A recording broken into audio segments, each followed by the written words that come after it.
Welcome back, everybody, to another episode of Steelers Draft Talk. I'm your host, Steelers DB. With me is my good buddy, Nick Martin. Today, we are going to be talking about the interior defensive line class for the 2023 NFL Draft. Excited to get into these rankings with you guys, break down the players, strengths, weaknesses, all that stuff. Before we get started, Nick, how we doing, brother? Oh man, I'm doing good. It's always great when you get to watch someone and then you coincidentally start liking a prospect a little bit more who you're not directly watching. Like you just gain a little bit of a new perspective, and that kind of happened with me with one of the prospects in this class. Yeah, it's an interesting group of guys. Definitely a position group that I felt like I grown to, I guess, appreciate a little bit more. Just my overall thoughts on the interior defensive line class in general. I think it's got some guys up at the top that obviously we'll get to the number one guy. He's superstar, but I think it's got some guys up at the top that are going to be productive starters at the next level. The depth of the class is something that I've kind of questioned just because I've been unable to find like a ton of guys that I see like starter kind of upside with.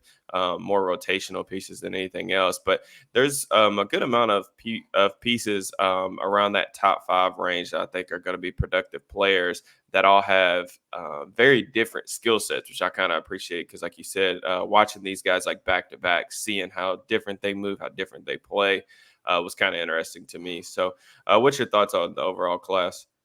I really enjoyed this class overall, and as I've gone to watch some of the depth, I've actually thought that some of the later guys might have a little more straightforward projections. For instance, guys that just missed out on cracking the top five, even top six. Guys like Kobe Turner, Dante Stills, Moro Jomo, Zach Pickens, Gervon Dexter.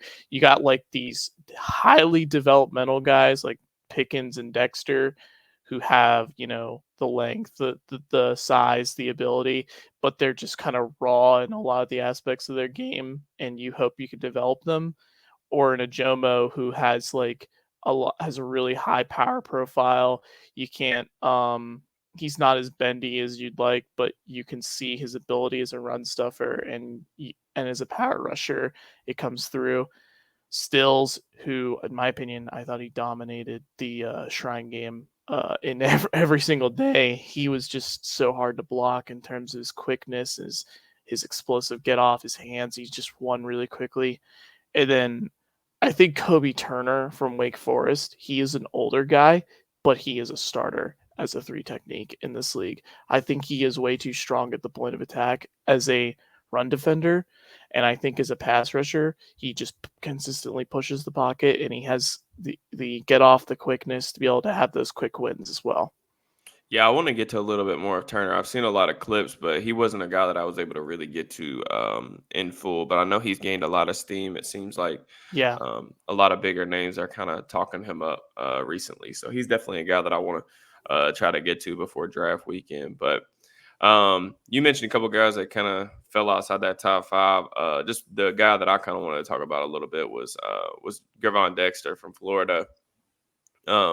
This dude, all the tools in the world in terms of just combination of size, strength, and quickness, Mhm. just overall athletic ability.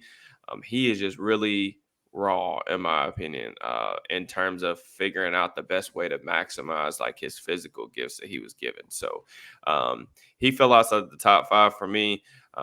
He's one of those guys that will, wow you with some special plays like once or twice a week, and it'll leave you wanting a lot more than what you actually get from him. He had Yeah. an incredible rep. I'm trying to remember who it was against, but where he basically, comes straight off the ball, is able to lock out. He peeks to one side, the running back kind of bounces it to the left. He's able to immediately just shed this guy, throw him to the side, make the tackle in the backfield. His combination again of size and athleticism with his strength. There is a really, really good player in there somewhere. He's only, I think, 21 years old, too. So Mhm. plenty of runway left. It's just getting him to develop a better pass rush plan. I think that'll come with time, hopefully, depending on his landing spot. So I'm intrigued by him. I definitely think he has a chance to be a really, really good player. It really just depends on if he's able to hit that ceiling with some more development. So, Definitely um, can see that. yeah, let's get into these rankings, man. Who you got at number 5? So I'm gonna say my actual honorable mention, which is number 6, Brian Bresee, who I gained a little bit of a new perspective on overall from watching Trenton Simpson. In particular, it's the Tennessee and the UNC game were his best games by far. Out of like all of his film I've watched, I thought those games they really showcase just how much different of a player he is, not only when he's healthy, but when he doesn't have so much on his mind as well. He had to go through a lot, losing his sister to cancer during the season, and I can't imagine that was easy to go through, let alone recovering from an ACL injury. There's a lot of context with Brian Bresee, one of the best athletes in this entire class in terms of height, weight, speed. Like he has some blistering quickness to just be able to win off the line of scrimmage. It was tough to leave him off my top 5. I genuinely think he is one of those guys who's more scheme versatile than some of the guys that are in my top 5. But I had to mention Bresee, who I gained a little bit more of a perspective on. My Go ahead. I was gonna say, if you have any thoughts on Bresee, Yeah, I'll hold on to those because he's in my top 5. So I do have a lot of thoughts, some of which already match kind of some of the things that you said. okay, all right. So my number 5 is Adetomiwa Adebawore, and a lot of it has to do with his interior clips as a pure attacking 3 technique. When one of the things that is very difficult about his evaluation is you are going off strictly a traits-based projection. So when you're watching the Senior Bowl, you're watching the types of things that he could be able to do. One of the hangups I had about Adebawore, mainly when it came to him as an edge defender, he is not as bendy as you expect a guy like him to be. And because of that, he can't turn the corner as consistently as you would like. But from the interior, he can soften his hands a little more, be able to turn the corner a little bit better. But also his power is just more on display. Like he's just able to overwhelm guys with his leverage and his length. And I think he holds the point of attack decently as a run defender in those situations because he's able to leverage guys out. He's able to get low and bend within his knees and get his hands in the pad in the chest of the offensive lineman. You just kind of saw that ability at the Senior Bowl, and you want to just harness it. Guys like that, you can't leave off your list no matter how you feel because like trace-based projections are just very difficult. But Adetomiwa Adebawore, sign me up for him if I'm running a pure attacking scheme where I can have him just attack as a 3 technique. He was outside the top 5 for me, but he is a guy that incredibly interesting, just in terms of like you said, from a traits perspective. I mean, that dude tested out of this world. I know at the Senior Bowl, he was a guy that I think you had mentioned him like during the season, and I had been wanting to get to watch him. But I had only seen like really like small clips and pieces. But at the Senior Bowl, he really flashed, man. Like as a pass rusher, like you said, I know some people are like projecting him, as like an edge rusher just because of like some of the freaky movements that he's got. Um, when I was watching him, I saw like more 3 tech, maybe a guy that can run some stunts and twists like with that athleticism. But really interesting player. To me, like you said, I think we're looking at him as more of like a tools and traits kind of guy that you're just trying to develop for the long term. I'm not really sure how. Like one of the big questions I had on him is like, where is he going to contribute like early on? Like when he kind of is still finding his way. You know what I'm saying? So Yeah. um, And that's one of the things that's really fascinating about him. He may be number 5, but guys behind him, like Kobe Turner, might have just a much more straightforward projection to the league. And I think that's always a fun balance of trying to figure things out, traits um versus NFL readiness. yeah, yeah, and this this class has a lot of those guys, man. Like, Mhm. I think with Adebawore, just that first step of his, man, it can really go. Like when he gets off the ball good, he could put a lot of stress on offensive linemen. So I'm intrigued by him and his development. He was a guy that um, I had a day two grade on. I think he actually could go like potentially maybe like top 50 just based on the traits. Yeah. I think NFL teams are going to be all over the place with this class in terms of how to rank them. So um, I'll get into my number five guy. My number five guy is Keanu Benton. 6'4", 310 pounds, 34-inch arms, excellent length for his profile. But just some of my notes on him: powerful, stout frame throughout. He's a really well built player. Um, Hands, probably one of the best things about him. His hands pack a pop. He moves defenders like effortlessly. One of the better block shedders in this class as a run defender. Um, he's got a pretty strong anchor at the point of attack. He can generate some pass rush or some penetration as well as a run defender or as a pass rusher. Um, his go-to moves seem to be like I saw him using the long arms, some club swims that seem pretty effortless for him. He's a gradually improving pass rusher. I think he had like 5-6 sacks this past season without any type of pass rush production really before then. But I thought at the Senior Bowl, that was really where I was like, okay, like he's starting to kind of put some stuff together as a pass rusher. So um, love the motor that he plays with. He backside pursuit plays. He flows to the ball very well.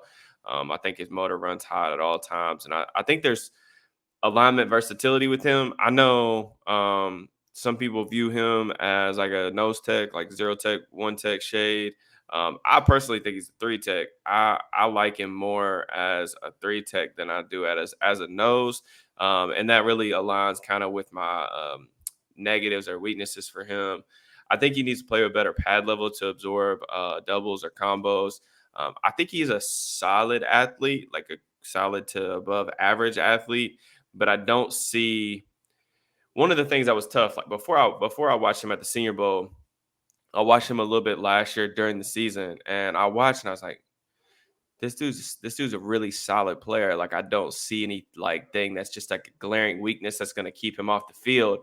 But I don't know if I see anything that he does like extremely well that is like, I gotta have that. You know what I'm saying? So like Yeah. I feel like he's a well-rounded prospect, but I don't think he has this trump card or jump off the paper type of trait that maybe some of these other guys kind of have. And that was why, he's a guy to me that I feel like is an easy projection just in terms of um, you know, I know what he's gonna be. I just don't know if he's gonna give you the type of upside that some of these other guys will.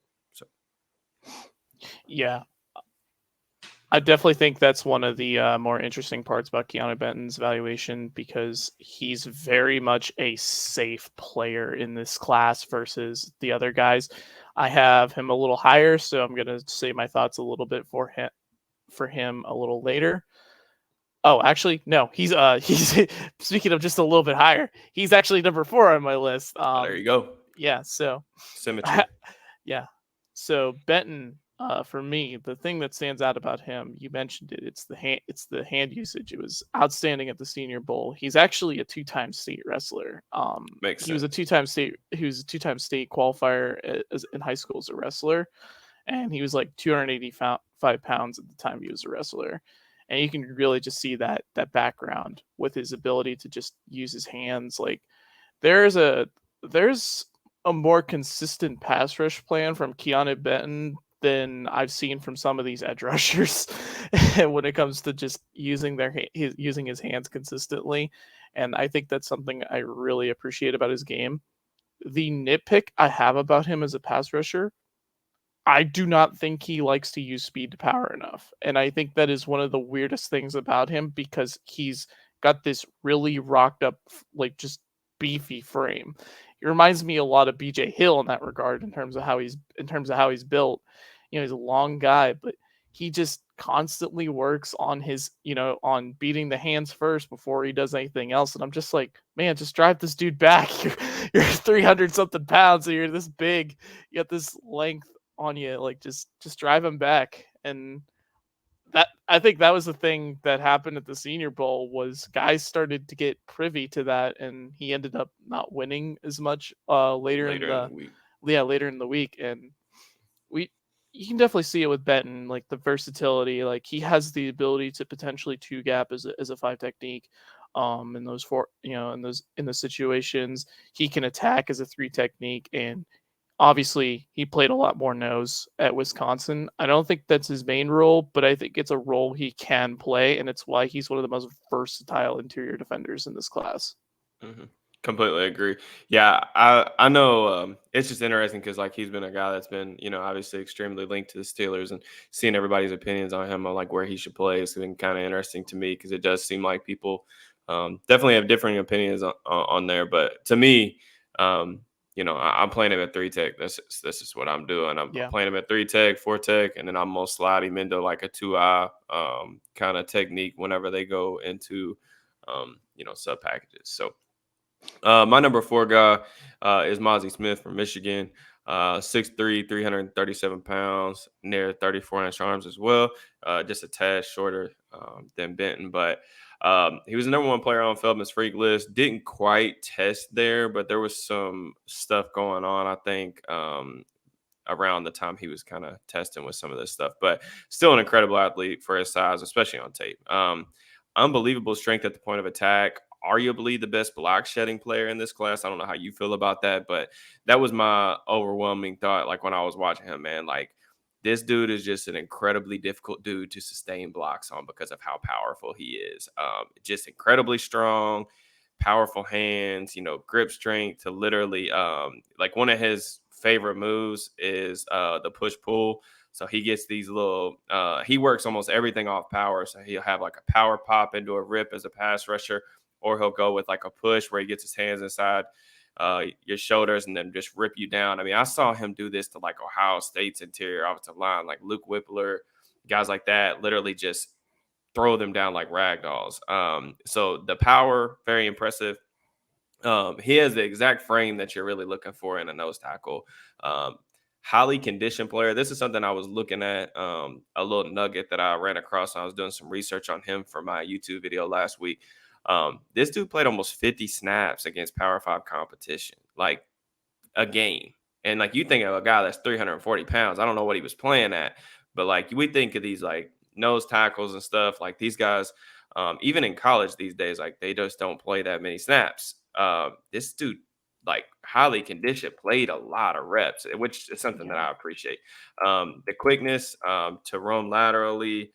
He's a difficult player to run zone against because he has the quickness to beat and defeat reach blocks, shoot into the backfield. I personally think after watching so much of his film, because he's a guy that I've spent a lot of time on, I think he's an underrated pass rusher. I know like he only Yes. has like a Yes. half a sack or something like that on the box score, but this dude generates pressure, man. Like if you actually like sit down and watch, like he pushes the pocket. He has some quick wins that result into like throwaways or errant throws. Um, Pressure is a really good indicator of future success. And I just think that there's enough pressure there that I think he's going to be I don't see him ever being a dominant pass rusher, Aaron Donald or anything like that. But I think he's a good enough pass rusher to where like in years 2 and 3, like you can probably start to rotate him into like your passing down situation fronts. And he can help you there. So just in terms of the negatives, for a player that's explosive as this, he is incredibly slow off the ball. I mean, the dude, he's consistently the last guy off the ball on that Michigan defensive line. And also, like one of the things I was surprised with him, just because I had seen so much on Twitter about him heading into the summer and last year, and everybody was describing him as this player that was, this two gap plugger in the middle.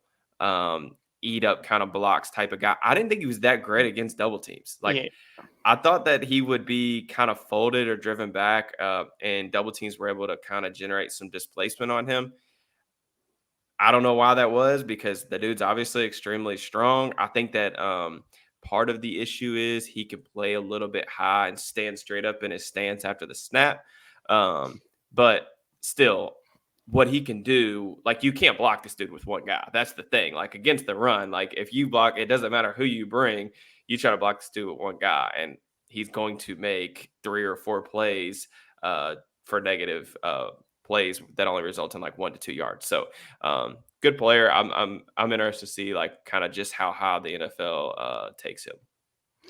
I think the NFL likes Mazi Smith more than the average fan does, and I think many analysts were early on Mazi Smith. Mazi Smith is my number 3 interior defensive lineman, and the thing I just really appreciate about with his game, like you said, I think he's just an underrated pass rusher. Like his ability with his length and his and just how strong his grip is. Like he's got these really big hands. Like people don't understand. Like when you measure in with those large hands, you can just shock guys on contact, and it's so consistent with Mazi Smith. He just shocks guys on contact, and if you want to see him just absolutely destroy like a team in the pass rush department, watch the Iowa game. They could not block him one on one at all. Ohio State He, couldn't block him. I mean, it was wild. there were just no teams like in terms of just consistently being able to block him, and even guys like Steve Avila for TCU, they still had their struggles with Mozzie, especially in like the one on one in the run game. And that's the thing I just really like about Mazi Smith is I think he's a better attacker than he is as a overall read and react type player. I think he could get there with time, but I think one of the things you mentioned it, in terms of taking on doubles, he's extremely inconsistent. There are times where I think he holds the point of attack fine versus doubles, and then like 2 snaps later he's getting driven like 5 yards off the line of scrimmage, and I'm just like, what happened here? Like that's just one of those things about Mazi Smith that's really polarizing, and that's probably why he's been such a polarizing player. You mentioned his power, like he just plays from this super wide squat frame, like in terms of his base.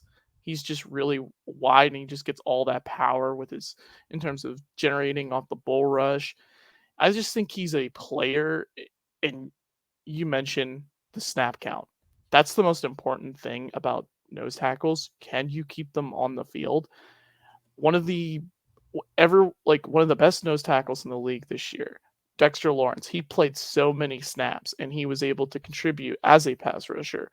That's like the high end spectrum for a guy like Mazi Smith, but it's possible for a guy like that who's so strong, who has the ability to quickly win off the line of scrimmage, doesn't always show it in terms of his get off, but you see the absolute ability in terms of just being able to harness that and get that level of consistency. And I think that's one of the things that's fun about Mazi Smith is he's there. There's things to work with now, and then there's things to look forward to in the future if you have the right development staff around him. Yeah, and I think that too, like a lot of times, like guys with enticing tools, like we label as high ceiling prospects, but I almost feel like the conversation around Mozzie has been like, well, he's this high floor guy. Like we know what he is as a run defender, like he's going to be good in that department, but offers nothing as a pass rusher. And I don't think that the 2022 tape says that. I know what the box score says, but I think that there's just enough pressures there, and like even if he at the next level, even if he's a 2 to 3 sack guy that generates you 25, 30 pressures, which I don't think is like a crazy scenario for him, along with what he does as a one-on-one run defender, that's incredibly valuable. Like Yes. we can talk all day about every team would want to get their hands on guys like that. So just moving into my number 2 player, I have, or well, I guess it's my number 3. I have Calijah Kancey. So Kancey, I know he's a polarizing guy because his stock has been just soaring. I feel like from where it was during the actual college football season. 6 foot, 280 pounds.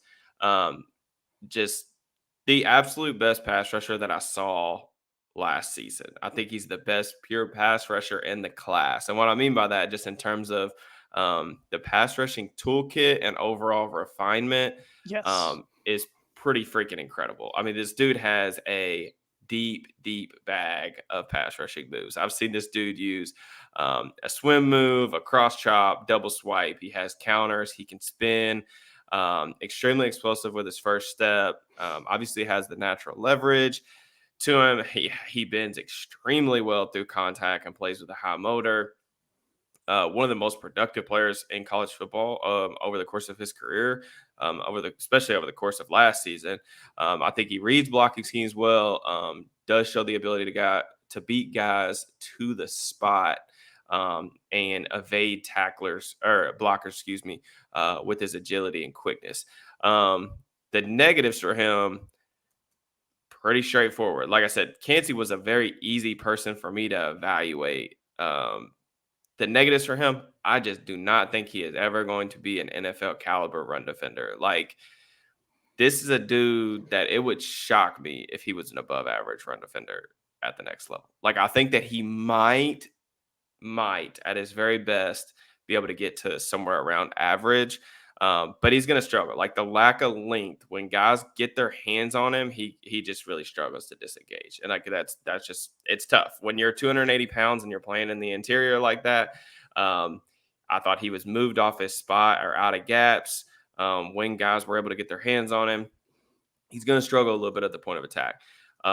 What is his role? This is the valuation versus evaluation kind of argument. I think he's a very easy evaluation because I think that this dude has the chance to be an elite pass rusher along the interior at the next level. I also think that he's not a real NFL run defender that's going to be able to play 50 to 60 snaps. I just don't see it. I don't even see really like a path to getting there. I could be wrong. Having said that, I still think that this dude playing 30, 40 snaps or 30 snaps even in pass rushing situations could be a dude that gets you double digit sacks, because I don't think that I don't even think NFL guards are going to be able to handle his bag of moves. Like, the one hang up I have about him as a pass rusher is like he's not a bull rusher. And like, you just don't really see a lot of interior guys that win with technical refinement and speed like this. Like, normally you want to see some type of ability to threaten guys where you run through their chest. Kancey can't really do that, but everything else is like quantifiably like elite territory. So for me, I'm still comfortable taking him early on day 2. It sounds like he could go round 1. I think that's pretty risky because I don't know. It depends on how you value pass rushing ability. I think it's incredibly important, and that's why the run defense stuff doesn't really bother me to where I'm out on him as a player. I would love to get him some situations where I think he would really thrive. Philadelphia, where you could put him next to a guy like Jordan Davis. Any type of front that is going to allow me to get him in one-on-one situations consistently in pass rushing situations, give it to me, because he's going to absolutely wreck quarterbacks at the next level. So I'm in on Kancey, but I think you have to be very honest with yourself about his limitations of what he is as a player. So that honest talk about his limitations as a player, this leads to a good talk. I have Calijah Kancey actually as an edge defender, and as of right now, he would be my edge 4 on my board. And when it comes to the discussion of why I ultimately settled on him being an edge defender, it had to do with the run defense, particularly with his small arms. I think that is one of the things that was really concerning, because you look at a guy that just has like, he's an outlier in terms of his length. It's unprecedented. Like, he's under 31 inches in terms of his arm length. That's really hard to get behind. But you mentioned the pass rush plan. It's so consistent with him, and something I don't think he gets enough credit for. He is more aware of chips and double teams, like in terms of just like understanding, like, when the tight end, how to account for it and beat them first before, or like, okay, I beat the guard now. I know the running back's coming to chip coming to block me, and then he'll just like steamroll the running back. Like he has an idea, like he's planning for the next move constantly. And I think that's something that's really awesome about Calijah Kancey. His hands are always tied to his feet. Like he's a guy that I just think if you just line up as a wide nine, there's going to be instances where he's going to just absolutely destroy guys with his ability to like vary his like his tempo in terms of like delaying his rush and like stuttering his feet more, or just being able to just tee off and just being able to bend around the corner, because that's something we don't talk about enough with Calijah Kancey. This dude can bend. He has really good bend to be able to just turn like just really sharp corners at the apex. There's just really good things about him that can translate as an edge defender. And I do think just playing more one on one while tackles tend to have more length, I think he can hold up better as a base package edge defender, as a run defender, as opposed to him playing in base as a interior defensive lineman. Now, could you get him in a pure attacking scheme as a three technique? Yes. Philadelphia, Chicago, those are really good landing spots for him if you want him to do that. And one of the biggest differences for me between him and Ed Oliver did not have a pass rush plan. Mm-hmm. And that's one of the big things of why the Bills have been so hesitant to give him another deal, is he just doesn't provide enough as a pass rush to be able to deal with his mediocre run defense. And I think that's the thing you hang your hat on with Kancey. And whether he's an edge defender, whether he's an interior defensive lineman, I think we can both agree that he's just a really good player. And the evaluation versus valuation, it's just a great point.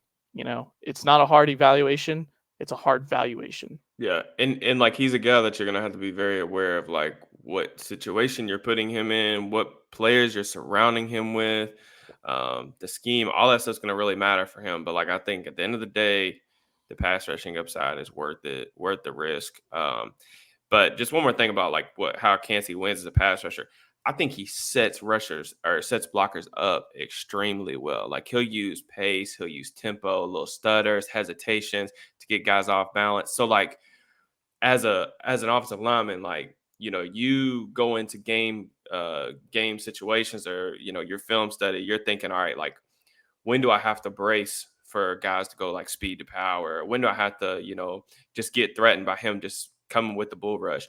Like Kancey, you're not gonna have to do that, but like the way that he kind of minimizes that effect, in my opinion, is like he'll switch up his pace to where blockers will kind of get antsy a little bit and shoot their hands early, and that's when he goes with the double swipe or the Yeah. cross chop or stuff like that. So I think him being able to keep guys off balance with pace and manipulation almost compensates for his kind of inability to just run through their chest. So he's an interesting player. I think he will be one of these guys that we'll look back on 5 years from now and say, I learned my lesson one way or another with this player. Like you're either going to look back on it and be like, well, I'm an idiot. I was wrong. I'm never betting on this type of profile again. Or, hey, you know what? I viewed that wrong. Or I was right to bet on like these specific traits. So he'll be an interesting player to look at, at the next level. But who's your number 3 guy? Number 2, actually, Oh, number 2. because Okay. yeah, this is gonna probably upset you, but I have Lucas Van Ness as my number 2 Okay. I'm interior. okay with that. I'm okay with that. Yeah, no. So biggest thing with me with Lucas Van Ness is I just think he has a unreal power profile to be able to push the pocket back. Something that he like when he lines up as a 3 technique and he is just teeing off on these guys. He doesn't have any idea what he's doing. This guy is like he'll launch it, he'll like completely penetrate into the backfield, but he'll completely give up his gap integrity. That's one of the things you're gonna have to teach him overall. And that's why kind of like Iowa, they didn't really know what to do with him. He was a really powerful guy. He had all these traits, but he was very raw in terms of his football understanding.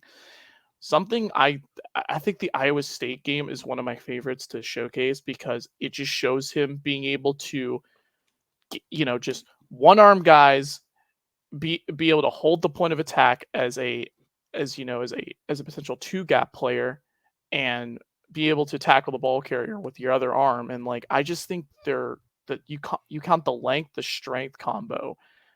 If you put like at least 10 more pounds on him, I could see a world where he's a Justin Smith type of defensive lineman. I don't think he's a guy that I want playing on the edge full time because I don't think he's very bendy in terms of like, that type of ability with his ability as an edge defender. And he's also just really raw with his pass rush plan. He's just teeing off guys and just beating, just beating them off the line. And you talk about the get off, the quickness, that type of potential. I think it's better suited for the interior and going up against guards that he just has a length advantage on. He's just really powerful. He can generate that leverage, and it's going to be a process for him if you develop him in that regard, because I think what you're going to have to not only have him gain weight, he has to gain an understanding of your scheme. If you're running a two gap system, you're going to want him to be more disciplined with his gap integrity, not always just running into the teeth of the offensive lineman immediately. Like, he's got to see what he's hitting. That's one of the things that he has to work on, is he doesn't always have it. He's not always peaking when he locks and sheds. And I think that's something you can work on. I've been burned in the past by guys like this. Taven Bryan was a huge one for me. Guys who just get JJ Watt comparisons out of, first off, the Watt comparison does not work here. I don't like it. But guys who get the Watt comparison, they tend to be these really strong guys, and they just don't have any earthly idea what they're doing. And Watt was not like that coming out of college. He was NFL ready. And I just think Lucas Van Ness, you count his age and just the trade space projection, I think he fits more as an interior defensive lineman. Best case as an edge defender, he could be like a Trey Hendrickson type power rusher off the edge, but I just don't think he's as bendy as Hendrickson was. Yeah, I agree. I think Hendrickson is actually like a really good comp for him. And like Hendrickson, full disclosure, was the guy that like didn't he took a little bit to break out in the league, but he's a guy who is, I think, an outlier in terms of how most traditional edge rushers win at the NFL level. Like there's just he's one of the very few guys that win like purely with power off the edge. I mean, just not really a ton of like, he doesn't have a ton of moves. He doesn't really corner extremely well, but he, will run through your face. So maybe that is best case scenario for Van Ness. I'm not going to get into Van Ness just because my thoughts on him are already well documented. So it just, at this point, I just come off like a hater. My number 2 guy is Brian Bresee. This dude, I went back and forth. Literally, I went back and forth for months on how to rank him, to be honest with you, because 6'5", 305 pounds. I remember watching this dude as a freshman at Clemson, like live TV viewings, and was like, this dude's him. Like, this dude is the next one. Like, he is going to be I ought to put money on the fact that he was going to be a first round pick then and there, and felt like very comfortable on it. So one of the top ranked recruits coming out of high school, like I said, burst onto the scene immediately. I think he had like 22 pressures as a freshman. The burst that he plays with is pretty rare for a guy his size. Has the potential to be a premier gap penetrator at the next level.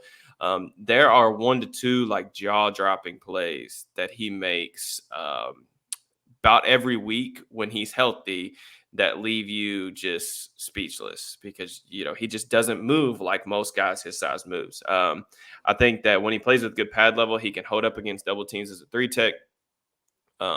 Just extremely twitchy, like upfield, laterally. You can run games with him. He's alignment versatile. You can split him out to where he's over the tackle. You can, in pass rushing situations, you can get him over the center. Line this dude up, whatever the matchup is you're trying to get, line him up there. I think he's got a really strong upper body. He's got strong hands that he uses at the point of attack. He can, I think his like really go-to moves mostly, from what it seemed like to me, were like a rip.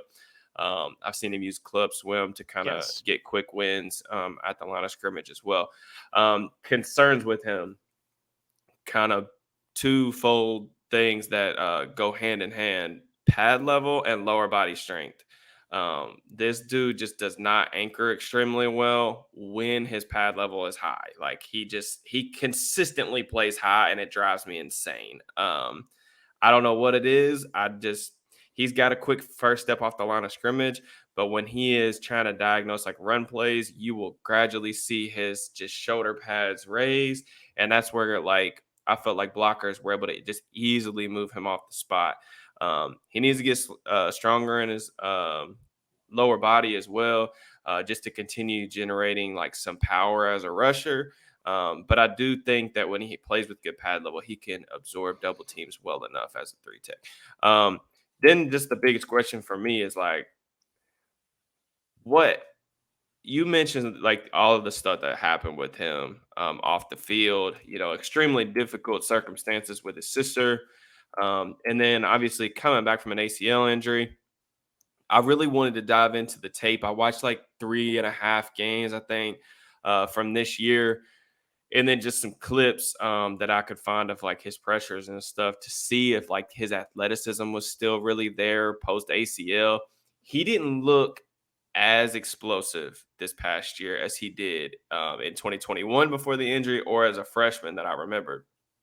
But I also know that it normally takes guys like 2 years to kind of regain like their form from ACL injuries. So that's something that I'm trying to like bank on, is that he's going to be there physically and mentally. You mentioned guys that go through like traumatic experiences like this, really difficult, obviously, to, focus on football. I mean, how with everything else going on. So, um, this is one where I'm betting on that 18, 19-year-old kid that I saw his freshman year at Clemson. I'm betting on this dude maximizing his physical gifts with that explosiveness, that lateral agility, those tools to kind of find more consistency and some more luck, honestly, at the next level. So Yeah, you mentioned the luck. I mean, dealing with injuries and whatever happened off the off the field, it's very difficult to deal with. But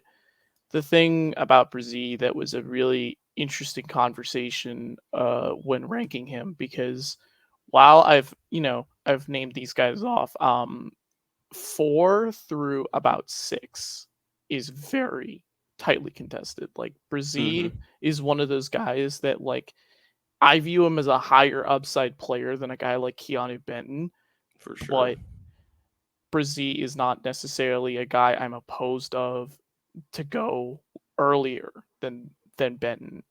Like a team could, like a person or someone, if like we're in meetings and we're talking about players, they could convince me on a player like Brian Bresee based off his best, his best plays, but based off his best games. Like the 2021 Georgia game, that was a very impressive game. And I think I think at the end of the season, the UNC, the Tennessee game, that's when he started to become, he started to get his explosiveness back and you really saw it.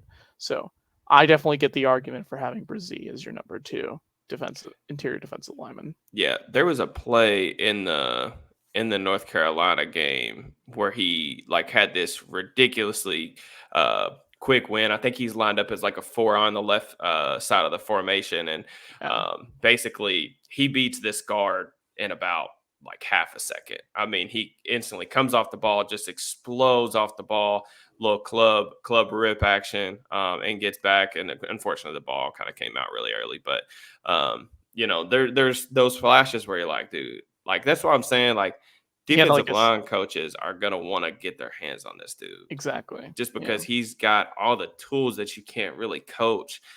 It's just a matter of like helping him find some consistency, and him to continue to just grow in his game. So Yeah. I'll let you go first on the freak that's at number 1. Yeah, there's no mystery here on who's number one at all. It is Jalen Carter from Georgia. Basically, take every aspect you said about Brian Bresee in terms of his in terms of his best traits. Give him Mazi Smith's hand, like his absolute heavy hand usage, and that there's Jalen Carter. That's him. That's him because this dude just shocks guys on contact instantly. He has been to be able to flatten to the quarterback. He's got hand usage for days. One of the things about Carter that's really fun to watch for him is Georgia's scheme doesn't really allow these guys to attack, but when Carter was attacking, this dude was actually like just either blowing them up with a bull rush, he was club swimming over guys, he was ripping through them. Like he has enough of a pass rush tool set to be able to contribute like right away in that regard. Like and then you talk about him as a run defender. This dude holds up on doubles so well. Like he's got this bait like really wide base, but he also is able to keep his pad level low enough that he's winning the leverage battle. He has that contact balance, to be able to just keep himself from being knocked off balance when he's getting doubled and chipped. And that's just one of the things about Carter. That's the blue chip player. That's the best player in this class in terms of watching him on film. But we have the off field concern that, you know, became became recent to us in terms of like it kind of surprised a lot of us in terms of what we were expecting from Carter, and then he showed up to his pro day like around a week later after the combine, and he was out of shape. One of the things that is very difficult about the draft process and stuff like this, you have to analyze the human element versus what is Jalen Carter feeling right now, in terms of just like he's a 21-year-old kid who's going through this. Like, how would he be able to handle this? The fact he showed up out of shape, is there context behind it?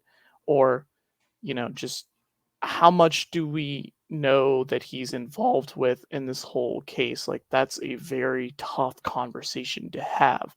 And it's one that I I don't have a proper answer for because we just don't know. And Hmm. but what we do know is what he's put on film. He's the best player in this class on film. There's no he is up there with the Quinnen Williams in terms of just guys I have watched at the SEC just absolutely utterly dominate guys. Like Osiris Torrance is one of the strongest dudes in this Couldn't class, block him. and he could not block him.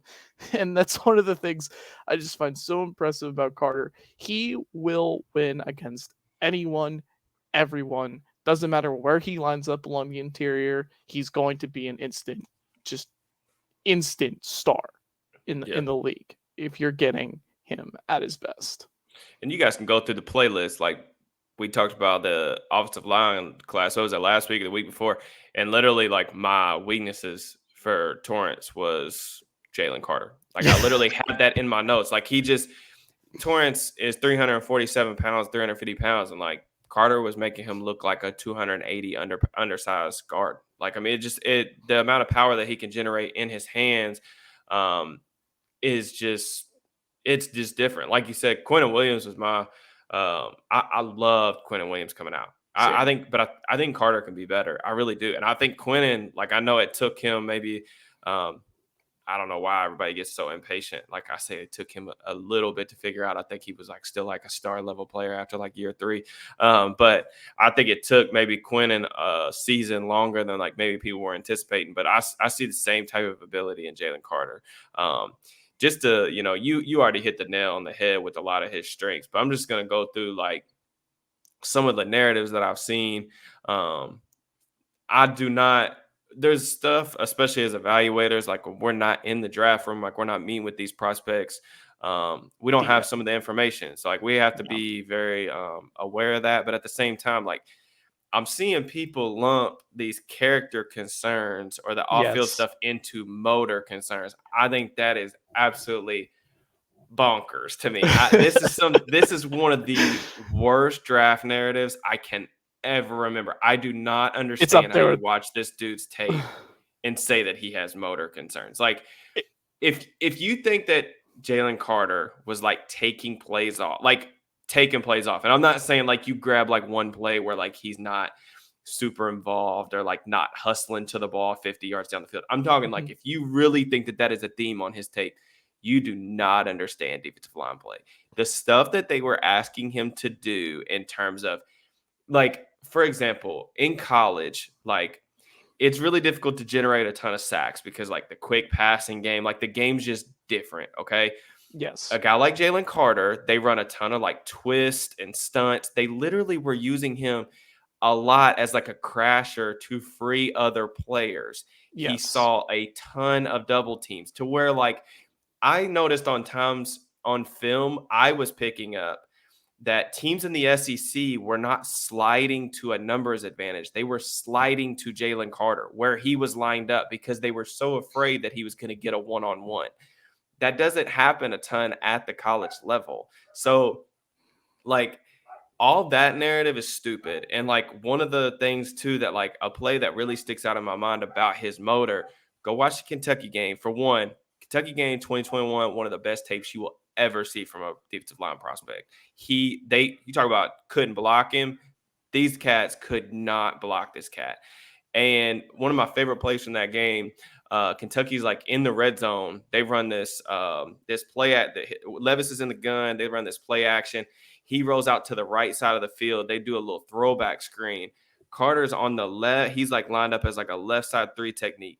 He runs all the way across the field to beat this running back to the goal line and crushes this cat on the sideline where he literally sprints like probably 50 yards, Yes. all in all, as a 300-pound defensive tackle. So to me, like when people start lumping these character concerns in with a guy like this that I see on tape, who hustles, who plays hard, who does a ton of dirty work that doesn't get recognized in the box score, it just it pisses me off. It really does. I just don't think I just don't agree with it. Carter can, again, one of the things I wanted to see in the summer was him continue to expand his pass rush plan. I feel like he did that. Just a minor concern with him. I do want to see more of a. I think he needs to add like a better counter set. When I feel like in 2022 he would come off with a better pass rush plan, and then he would say like, all right, like I'm gonna go, speed to power. I'm gonna use club swim. But if that didn't work, it was like he had this second thought in his head where he was like, wait, that move didn't work. Like, what am I supposed to do with my legs here? Yeah. So like that's the only like minor thing. But like this kid, like I don't know. Like you said, the best player in this class. The only two scenarios where I feel like he's not going to be an NFL caliber defensive lineman, like a starting caliber defensive lineman, is if off the field stuff, character concerns, work ethic, off the field stuff like that, or injuries. And like I know like that's an oxymoron because the safe draft prospect probably doesn't exist. I don't see a scenario where he just completely busts. I just other than those two things I mentioned, there's just not an on-field scenario where I don't think he's a useful NFL player. So Yeah, you mentioned the effort narrative, and it's up there with stupid. the Kayvon Thibodeau talk. It's up there with the Myles Garrett effort talk. The We need to stop doing it. If we don't see if we see a guy actually like not showing effort on film, point it out, understand. Problem with these scouts, they're anonymous, they're saying this stuff, and they're not showing us they're not showing us pure examples because there aren't any examples Yeah. of it on film. And I just don't understand it. Like I I I get it. The off-field concerns. Don't lump them together. Yeah, Yeah. but that that pretty much concludes interior defensive lineman though. Yeah. Fun episode. Fun group to watch. Just kind of how I have these guys tiered. I do have like a Grand Canyon size difference in my rankings from Jalen Carter to the next guy. I kind of have all of these like Brian Bresee, to Keanu Benton type players like in the top 50, but most of them, like those guys have like second round grades for me. So there is like a gigantic tier from like Carter, who I view as like the best prospect in the class, to the rest of these guys, but I still see, obviously a lot of good things like we talked about. So appreciate you guys hopping on for another episode of Steelers Draft Talk. Please make sure that you subscribe to our YouTube channel, youtube.com/all Steelers Talk. Nick and I will be back next week with another positional rankings breakdown. We appreciate you guys. Peace. Peace.